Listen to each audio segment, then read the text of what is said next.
Bueno, una de las películas de terror del momento es Annabelle, que es un spin-off del Conjuro, por supuesto, y me encuentro con el señor director. Hi, hola, un placer. Hola, mucho gusto. Mucho gusto. So tell me, how do you go to bed at night? I sleep well, actually. I'm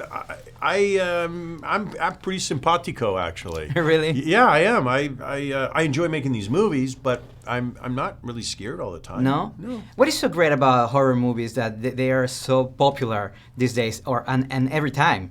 People love to get scared at the movies and pay for that. They do. People Yeah. like to be thrilled. Yeah. People like to have their heartstrings pulled. They like to have their fear strings pulled, if you will. Yeah. And I think that's cool. You know, it's look, it's an escape.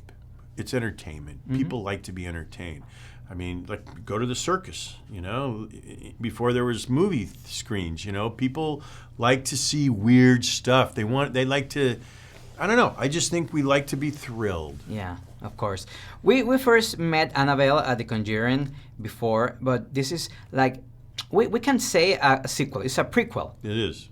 How did you get in touch with her story? What do you have to do to investigate and to have her story in this movie? Well, I think what we needed to do is just explain to the audience where she was and how she got to where she is at the beginning of The Conjuring. Mm-hmm. That was our logical story, I think, setup, if you will. Yeah.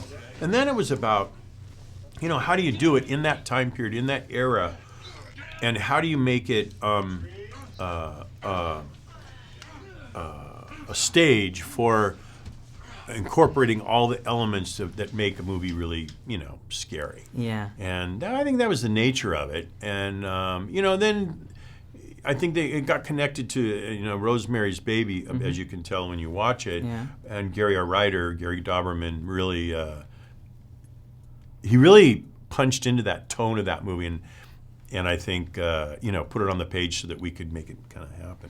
Which horror movies were your inspiration while doing this one? Because we see some Hitchcockian themes going through the movie. And also I read that you directed this movie as the script was written, that you didn't go back and forth. You just have your actor and actresses do the scenes as they were on the script. Yeah, we shot it pretty much in continuity. Yeah.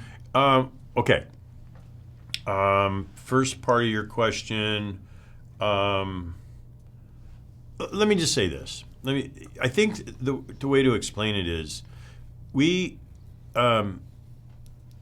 Hitchcock inspired, I love Hitchcock. Yeah. I think he was the master of suspense, okay?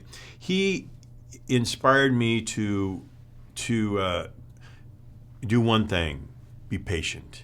I call it patience in suspense. Mm-hmm. And to set the stage for the ticking bomb and then divert the audience. Those are the things you learned from him and what he did. But also, not only did he manipulate people's minds, but he manipulated even the studios by having the whole movie cut in his mind and knowing exactly what he wanted before he ever started. Yeah. So he had it all planned out.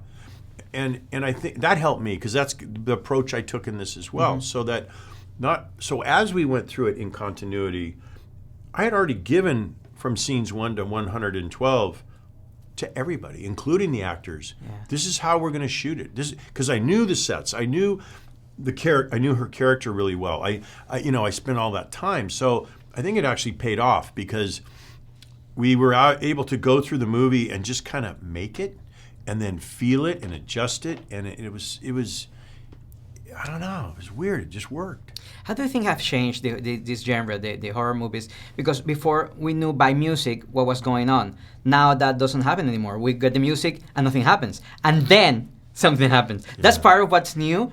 That's because so we true. were so used to that. Well, you know, I think these classical, not classic, but these typical, I want to say, mm-hmm. Almost cheesy, cliche stings are what people have learned to accept.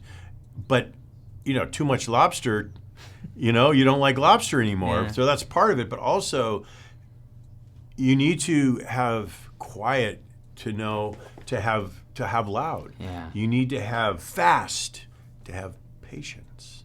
You know, you have to intertwine both of those things and then understand how to pace that. I think. Well, you did a great job. Oh, thank you. What does it scare you? What scares me? Yeah. Not much. I don't know. People. People, yeah. Thank you.